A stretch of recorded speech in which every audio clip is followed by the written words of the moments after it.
উত্তপ্ত দুপুরে মা বোন ভাই সবাইকে নিয়ে চলে গেছিলাম বিকালে। সেই সাথে ছিল কাকিও। কাকি আমার অনেক মজার কাকি।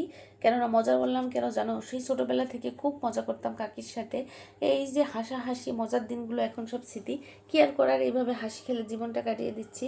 এখানে বিলের ভিতরে আমরা এই যে সুন্দর করে গাছ দেখতে পাচ্ছি। সুন্দর গাছগুলো হচ্ছে মরিচ গাছ, বেগুন গাছ। তো মরিচ গাছগুলোতে অনেক মরিচ ধরেছে, আর মরিচগুলো কিন্তু পেকেও গেছে, বেগুনও অনেক ধরেছে। যাই হোক, হাঁটাহাঁটি করে আমরা বিলের মাঝখানে পৌঁছে গিয়েছি। আর আমাদের বিলের মাঝখান বলতে অনেক বড় একটা বিল আমাদের। তো বিলের ভিতর আর কি যে পুকুরগুলো থাকে, পুকুরের পাশ দিয়ে সব ধরনের সবজি লাগানো হয়। তার পাশে আবার ধানের জমি আছে, ধান দুই পাশে ধান লাগানো হয়েছে। আর অনেক সুন্দর ভিউ, দেখেন কত সুন্দর ভিউ, ধানগুলো দেখতে খুবই সুন্দর লাগছে। প্রাকৃতিক সৌন্দর্য উপভোগ করতে কিন্তু অনেক ভালো লাগে। আর আমরা হাঁটাহাঁটি গল্প করতে করতে বিলের মাঝখানে যে কখন পৌঁছে গেছি নিজেরাও জানি না। তো এই যে দৃশ্যগুলো দেখতে আপনাদের কেমন লাগলো অবশ্যই কমেন্টের মাধ্যমে জানাবেন। আমার কিন্তু ভিডিও করতে আর দেখতে দুটোই ভালো লাগছে। কেননা দেখো এত সুন্দর ধান হয়েছে না, কি বলবো। এবার ঈশ্বর যেমন পেঁয়াজ দিয়েছে তেমনি ধান দিয়েছে। তবে একটু বৃষ্টি হলে ভালো হতো, বৃষ্টির দেখা নাই, কি আর করার, সৃষ্টিকর্তা যা চায় সেটাই হয়। আর এই যে সুন্দর তিল হয়েছে পুকুরের পাশ দিয়ে। তো বিলে অনেকগুলো পুকুর আছে, আমাদের নিজেদের অনেকগুলো কয়েকটা পুকুর আছে। তো এখানে কচু গাছ, কুমড়ো গাছ, দেখেন কুমড়ো কত সুন্দর ধরেছে। আর চারপাশে প্রাকৃতিক সৌন্দর্য সত্যি মনোমুগ্ধকর। আমার ভিডিও আপনারা কে কোথা থেকে দেখেন অবশ্যই কমেন্ট করে জানাবেন। ভিডিওটি কেমন লাগলো সেটাও অবশ্যই কমেন্টে জানাবেন।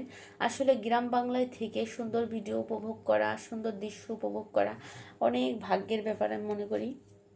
কেননা গ্রামের এই সৌন্দর্য তুলে ধরার মতন যোগ্যতা ঈশ্বর আমাকে দিয়েছে। আর এটা আমি করব কখনো ভাবিনি। গ্রামের এই সৌন্দর্যগুলো সত্যি উপভোগ করা খুবই আনন্দ লাগে দেখতে। তো এখানে মা আগে যাচ্ছিল, পরে বাবু যাচ্ছিল, তারপরে এই যে কাকি সামনেই চলে গেছে। কাকিরে দৌড়ে ধরছে আমার বাবু, যে দিদা এত জোরে জোরে হাঁটে, তাই এই যে দৌড় দিয়ে তারে মানে পিছনে ফেলে বাবু আগে যাচ্ছে।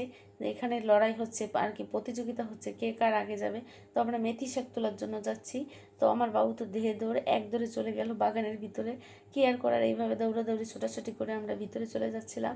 আসলে ভয়েস দেওয়া প্যারা হয়ে যায়, কেননা বড় ভিডিওতে ভয়েস দিতে গেলে আগে খুশখুশি কাশি হয়, কিছু করার নেই, এইভাবে ভিডিওতে ভয়েস দিচ্ছি। আর দেখো কত সুন্দর দৃশ্য।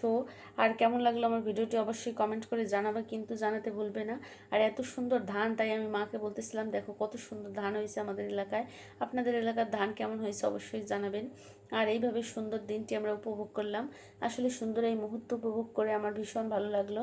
এর থেকেও সুন্দর মুহূর্ত একটা সময় কাটাতাম, কেননা সেই দিনটা ছিল আরও মধুর। এত টেনশন এত কিছু ছিল না তখন জীবনে। তখন শুধু খাইতাম, ঘুমাতাম, পড়াশোনা করতাম। আর এখন তো প্যারা আর প্যারা। আমার ভিডিওতে যে কাকিকে দেখতে পাচ্ছেন, সেই কাকি কিন্তু খুবই হাস্যকর মহিলা ছিলেন একটা সময়। তো এখন একটু হাসি খুশি কম আছে, কেননা আগের যে দিনগুলো না সুন্দর ছিল সেটা পিছনে ফেলে আসছে। আসলে যে যাই দিন ভালো, আসে দিন সেটাও ভালো। কেননা যে দিন জীবন থেকে চলে যায় সেই মুহূর্তগুলো আসলে সুন্দরই থাকে। পরে যে কি হবে সেটা আমরা নিজেরা কেউ জানি না। তো যাই হোক, যে দিনগুলো যেমন যাচ্ছে সবার ভালো কাটুক, সুন্দর হোক, এটাই ঈশ্বরের কাছে প্রার্থনা করি। তো মাকে বলতেছিলাম মা ধানগুলো দেখো কত সুন্দর হয়েছে। আসলে এখানে চিকন চিকন ধান হয়েছে, আর দেখতে আসলে সত্যি অনেক সুন্দর লাগতেছিল। আর আমি ভিডিও বানাচ্ছিলাম দেখি, আসলে গ্রামের মানুষজন তো বোঝে না, হাসাহাসি করে। যাই হোক, আমার মার ভিতরে অনেকটা পরিবর্তন আসছে। মা বুঝতে পারছে যে আসলে ভিডিও করা খারাপ না, অনেকে ভাবে খারাপ। তো আমি আবার কুমড়োর জালি খাইতে ভীষণ পছন্দ করি, তাই মা আবার 2টা কুমড়োর জালি নিল। তো সবাই ভালো থাকবেন, ধন্যবাদ সবাইকে।